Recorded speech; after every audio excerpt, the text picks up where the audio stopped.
पाणी मायणार असं पाय येतात उचती वैग्या तो पाय खालती करा नाचला तो पाण्यात रोखायला नसतं होताना पाणी तसाना पाणी हे गड्यात फुल भरी जायचं याची हा मग कशा करा नाही ना काम सोडे ना पुरा जाता राहत हे काम ना पुरा करत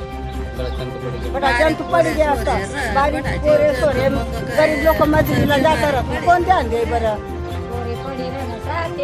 2-3 चक्कर पोरेसला करणार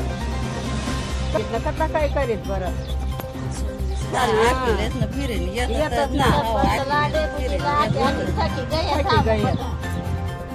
आपले गटर बांधून दिले ना त्यांचे नाव आहे प्रल्हाद भाई त्यांना मी कधी फोन करतोय मी तरी पण ते फोन नाही उचलत आहेत हां आणि गटर आहे ना ही गटरचं पण त्यांनी कनेक्शन नाही केलेली बरोबर मी फोन करतो मला काय सांगता तर तुमचं काय लेनदेन आहे म्हणजे ग्रामपंचायतचे काय लेनदेन आहे म्हणे हां आणि हे गटरचं पाणी सर्व बाहेर जातोय मी त्यांना फार वेळा मी त्यांना रिक्वेस्ट केली फोन केलं ते फोन नाही उचलत ते माझ्या